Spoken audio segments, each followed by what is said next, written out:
Part 4. The same evening, Jean Valjean, thanks to a small door which is seen from the street, and which opens onto the garden, went out with Cosette while Fauchelevent distracted the attention of the doorman. Then he went back, in almost immediately, and was officially shown into the parlour by the doorman, who did not notice anything. The prioress, rosary in hand, was awaiting them. A mother, with her veil down, stood near her. A modest taper lighted, or one might say, pretended to light up the parlour. The prioress scrutinized Jean Valjean. Nothing scans so carefully as a downcast eye. She looked at Cosette attentively, and then said, aside to the mother, "She will be homely." The two mothers talked together very low for a few minutes, in the corner of a parlour. Then the prioress turned and said, "Father Fauvent, you will have another kneecap and bell. We need two now." So, next morning, two little bells were heard tinkling in the garden, and the nuns could not keep from lifting a corner of their veils. They saw two men digging side by side in the lower part of the garden under the trees. Fauvent and another. Immense event. The silence was broken so far as to say, "It's an assistant gardener." The mothers added, "He is Father Fauvant's brother." In fact, Jean Valjean was regularly installed. He had the leather kneecap and the bell. Henceforth he had his commission. His name was Ultimus Fauchelevent.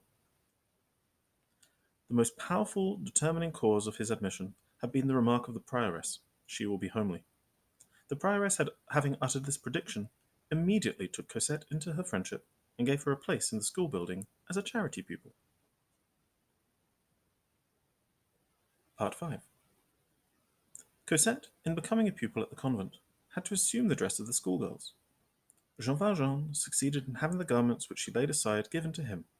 It was the same morning suit he had carried for her to put on when she left the Thénardiers. It was not much worn. Jean Valjean rode up these garments, as well as the woolen stockings and shoes, with much camphor and other aromatic substances, of which there is such an abundance in convents, and packed them in a small valise she managed to procure. He kept this valise in a chair near his bed, and always kept the key of it in his pocket. "Father," Cosette one day asked him, "what is that box there that smells so good?"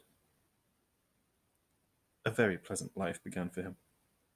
He worked every day in the garden, and was very useful there. He had formerly been a pruner, and now found it quite in his way to be a gardener. He knew all kinds of receipts and secrets of field work. These he turned to account. Nearly all the orchard trees were wild stock. He grafted them and made them bear excellent fruit. Cosette was allowed to come every day and pass an hour with him. As the sisters were melancholy and he was kind, the child compared him with them, and worshipped him. Every day, at the hour appointed, she would hurry to the little building. When she entered the old place, she filled it with paradise. Jean Valjean basked in her presence, and felt his own happiness increase by reason of the happiness he conferred on Cosette. The delight we inspire in others has this enchanting peculiarity that, far from being diminished like every other reflection, it returns to us more radiant than ever. At the hours of recreation, Jean Valjean from a distance watched her playing and romping, and he could distinguish her laughter from the laughter of the rest. For now Cosette laughed. Even Cosette's countenance had, in a measure, changed. The gloomy cast had disappeared. Laughter is sunshine. It chases winter from the human face. When the recreation was over and Cosette went in, Jean Valjean watched the windows of her schoolroom, and at night would rise from his bed to take a look at the windows of the room in which she slept. God has his own ways. The convent contributed, like Cosette, to confirm and complete in Jean Valjean the work of the bishop. It cannot be denied that one of virtue's phases ends in pride. Therein is a bridge built by the evil one. Jean Valjean was, perhaps without knowing it, the very phase of virtue, and that very bridge, when Providence flung him into the convent of the Petit Picpus. So long as he compared himself only with the bishop, he found himself unworthy and remained humble. But, for some time past, he had been comparing himself with the rest of men, and pride was springing up in him. Who knows? He might have finished by going gradually back to hate. The convent stopped him in this descent. It was the second place of captivity he had seen.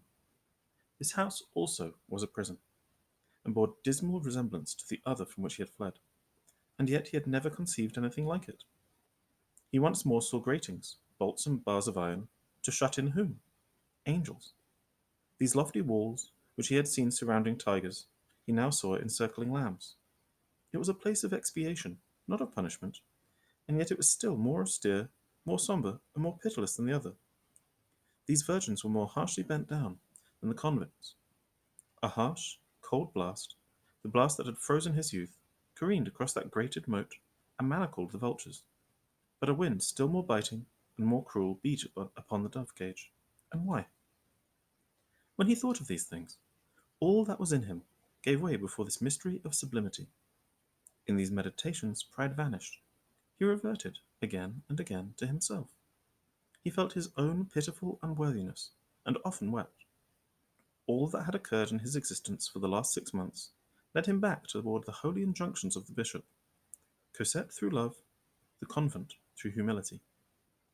Everything around him, this quiet garden, these balmy flowers, these children shouting with joy, these meek and simple women, this silent cloister, gradually entered into all his being, and little by little his soul subsided into silence like this cloister, into fragrance like these flowers, into peace like this garden, into simplicity like these women, into joy like these children.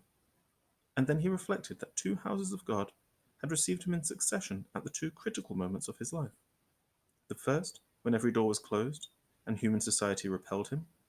The second, when human society again howled upon his track, and the galleys once more gaped for him, and that, had it not been for the first, he should have fallen back into crime, and had it not been for the second, into punishment. His whole heart melted in gratitude, and he loved more and more. Several years passed thus. Cosette was growing.